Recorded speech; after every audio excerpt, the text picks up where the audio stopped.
Oh God, I make the ugliest faces. There's nothing new there. I have this face on all the time. I'm sad now.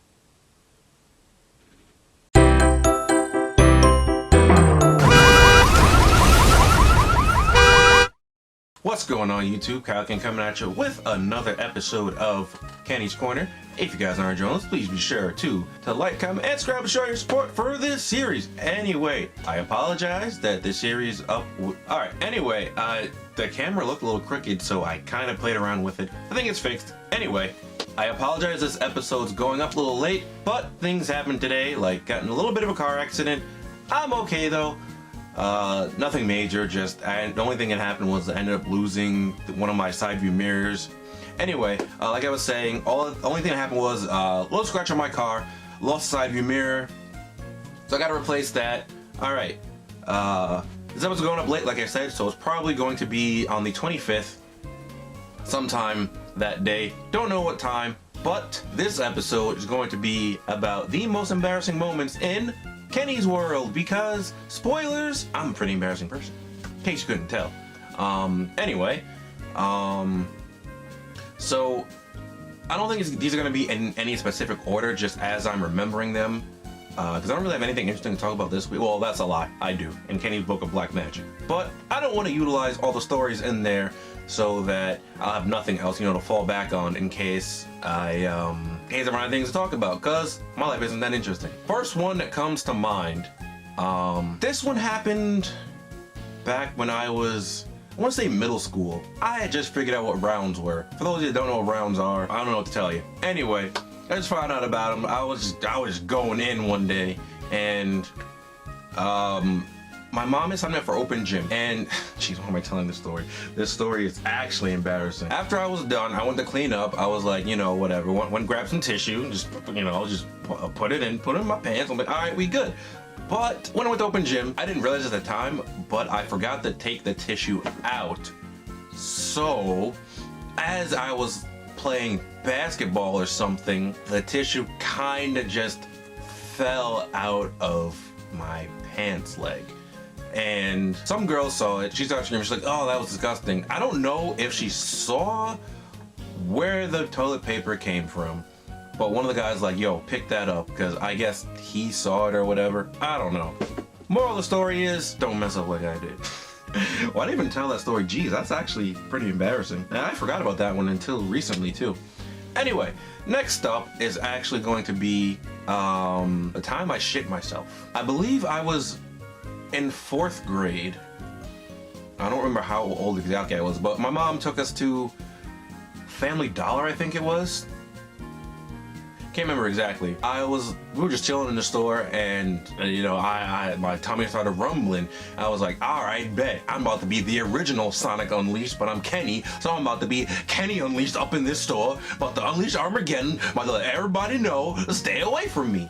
So I unleashed like Sonic, and as I went to release Armageddon, a little bit of poop came out. And when I say a little bit, I mean enough so that if you were standing in my vicinity, you could tell that that wasn't Armageddon. I just went in like, boy. I would just feeling all kind of disgusting. And then that wasn't even the worst part. The worst part came when I told my mom. I was like, Mom, we got a problem. She's like, I'm not buying you any candy or anything. I'm like, nah, I pooped my pants.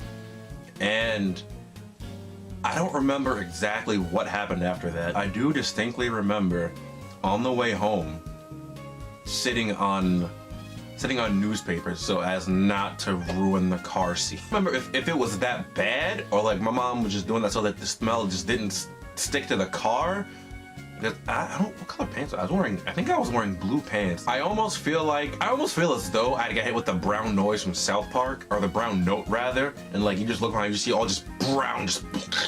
All right, so these next two stories I'm about to tell, or I guess incidents, happened when I was in high school on the track team. Those of you that don't know, I did track when I was in high school. At one point during winter track, I want to say it had to at least be my junior year. So there was this winter track. So everyone's bundled up. I had gloves on. I had like a pair of blueberry sweatpants. I say blueberry because it looked like a giant blueberry when I was wearing sweatpants with the hoodie. We were doing relay practice. There's this one part of our track that stays like in the winter, like it's kind of frozen, and like in the the spring and the fall, it's just kind of moist. Like I don't know how to describe it, but like it just has like it's always just kind of, it's just not completely dry kind of thing. There was a point where we were doing relay practice and I wasn't like, it was in lane 1 and I'm like, oh, I see that ice slip, I'm not gonna slip, or the ice patch, I'm not gonna slip, I'm just gonna stride over it. So I go to extend my stride and my left leg strides over it, right? So as I'm going like this to stride over it, like my right foot, as I'm coming down, I step on the ice, so I slip, go barreling forward like I'm Superman. Baton goes flying under the fence. Now I know Jim Bowman loves this story because I almost died that day. I didn't almost die, but I almost got pretty injured.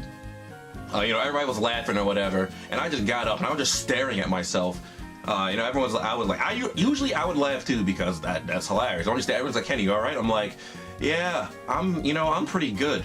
But if I didn't have these gloves on, I'm pretty sure like these gloves and like the upper clothing that I had on, like a lot of my body would be probably non-existent. Cause I told you I went like Superman, and like the palm of my gloves, I had like heavy winter gloves on, and like the palms of them were just entirely gone from the way that I slid forward. Now when I say entirely gone, I actually mean like there was a hole in my gloves, like the whole like right here was, no, right, like entire here was gone. Like even like the hole inside, like that was just gone too. So I'm sitting there staring and I'm like, huh. So that's how losing body parts works. Luckily, this was also one of the days where I had chosen to wear sweatpants because I generally don't wear sweatpants, or didn't wear sweatpants in the winter because my legs just didn't get cold. Like I was like, whatever, like I'll just wear, my basketball shorts because we'll just practice in that. It'll be fine, easier to move on. But yeah, there was a time where I almost lost my hands. Next track story, we were over by the starting line of the track, right? And I forget exactly what we were doing or like why I was on the other side of the fence. So I go to hop the fence because it's a lot quicker than, walking all the way back around and, going in through the gate. As I'm hopping the fence, like I go to hop the fence, but instead of like putting my foot on like, on like the metal part of the fence to, I don't know what it's called.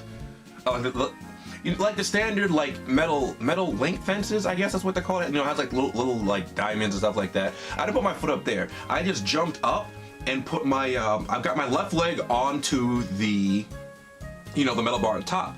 So as I'm going to kick off from that, my right foot, of course it's my right foot, gets caught, and I just go plunging forward in kind of slow motion. What I ended up doing was, so that I didn't just hit my face, I kind of turned so that my shoulder, actually, do I even still have the scar? No, I don't have the scar anymore, but I turned so that my shoulder didn't hit so that my face didn't hit the pavement, and I kind of like rolled it off. Obviously I was hurting, everyone was laughing, I was kind of laughing too, but deep down I was a sad Kenny. I was hurt. Oh, you know what? That reminds me of another story actually involving track. During winter track, from time to time, if it would be really cold outside, we would practice indoors. So, we'd be running throughout the school. What we'd do for warm up is we would usually do not perimeters, we would run from one side of our school to the other side. We would do one there, one back, and that would be our warm up and our cool down. So,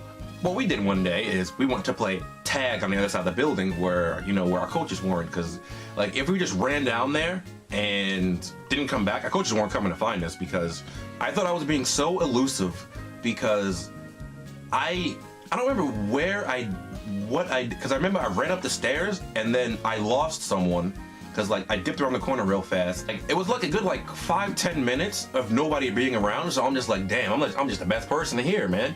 And then like I start heading back to their side. Everyone is legitimately just playing basketball. I'm sitting there, as I walk into the gym, everyone, the coach just looks at me, is like, Kenny, why were you the only one goofing up? Everyone else is back here, we finished, we started just playing basketball or whatever.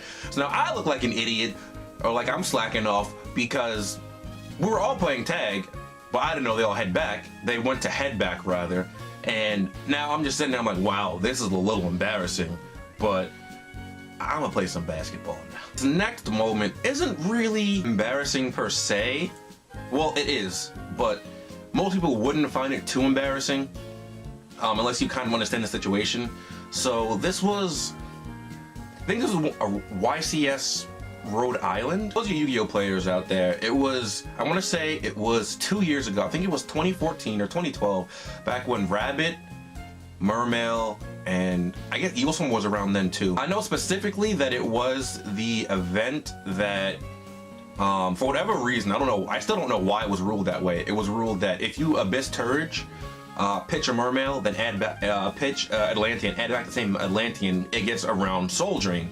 Because that was huge. It didn't make sense to me because it's not in the proper place to activate its effect at the resolution of your Abyss Turge, but whatever. Again, I'm getting off topic. That was the event I was at.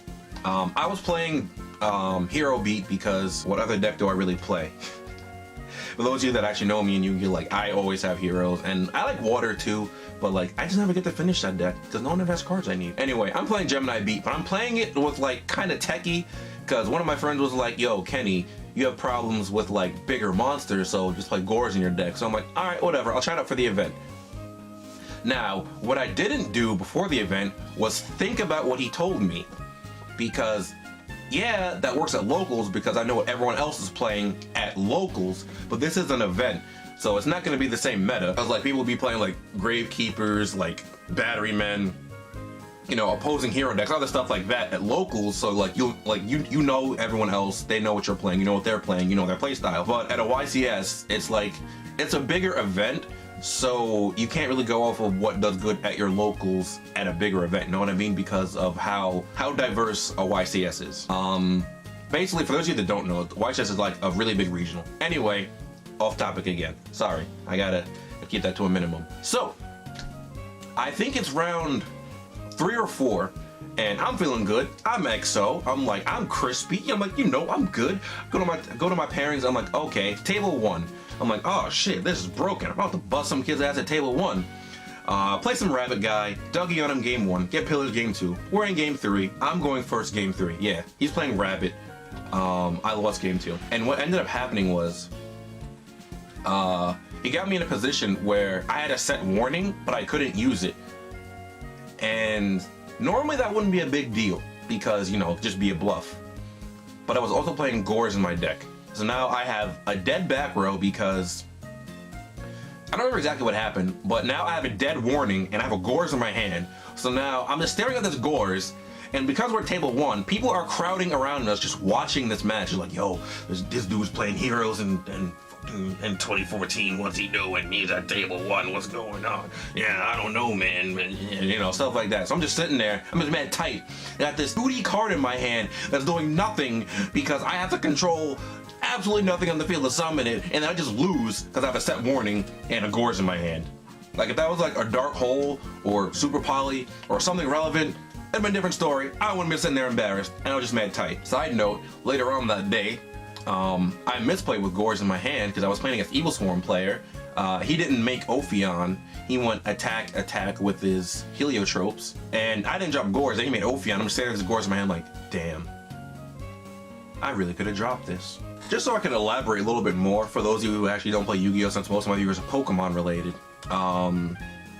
That scenario where I got pillaged by having Gores was probably the same thing as as Dominic using Trick Room Agility, but at a regional level event kind of thing. Kind of? Because it's basically the same concept, that like they're counterproductive. But that doesn't really work because Gores can work sometimes. Trick Room Agility just doesn't. That's the closest thing I can come up with right now. This last moment actually didn't happen to me. It happened to one of my friends at the time. I say at the time because I haven't spoken to him since he graduated high school. He was a year or two ahead of me, but everyone on the track remembers the story. You ask Jim Bowman, you ask anyone that was there really at the time. I remember this story very, very vividly because just before that, there was these two girls that went to my high school.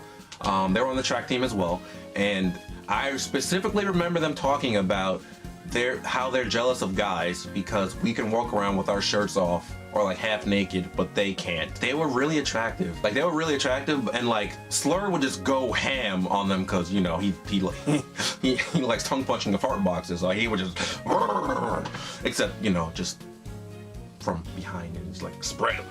Anyway, off topic again. Hi Slur, I'm sorry. One of my friends wanted to talk to this girl, and my other friend, he's like, I don't want to use these people's names because I haven't spoken to them in years. I also don't know if they care. I doubt they'll find out. All right, so one of the guys, let's call him Phil, right? Phil was talking to two girls, and the other guy, let's call him Luigi, because Luigi is on my computer screen right now because I'm watching Seamus, or I was watching Seamus before I started recording this. So I forgot the first person's name again. We'll call him Jake this time, all right? Because I forgot his name. So we're gonna take Jake and Luigi. Jake is talking to girls A and B. Luigi has interest in girl B. Jake's talking to girl A. Jake tries to put him on to girl B. So at said point in conversation, he waves Luigi over. Luigi's getting really hyped because he's like, yeah, it's my time, bro. Like, yeah. Walks over to the starts getting everybody dap on the track team. He's like, yeah, it's time. And then she's like, whoa, hold up. She's like, what was that? She's like, what was what? Did you just? No. Shut your ass down. That was just embarrassing for me. I was like, yeah, it was hilarious, but this man just got put down. Like, this man was Yamcha, and she was just a Cyberman. And gone in an instant. Anyway, that's gonna be all for today. Or tonight. Again, I'm sorry this went out late, but I told you guys, like, accident, other things. I have to go pay to repair my mirror tomorrow. Oh, it's gonna suck. Anyway, if you guys have any embarrassing stories as well, be sure to let me know down below in the comments. Don't forget to give this video a really big thumbs up because you enjoy my content, maybe, or maybe you hate me and you give me a nice thumbs down. I don't know. I can't control you. But also be sure to follow me on all my social media, link down below. Be sure to turn my post notifications turned on for Twitter, Instagram, YouTube, and stuff like that, so you can be notified immediately when I post something new, when I tweet or stuff like that. Also, I have Snapchat, so if you guys want to see me making a fool of myself like I was today, it might not happen again for a while, honestly. Like, today was just a gold mine for those of you that follow me. Anyway, I'll see you guys next time. Later.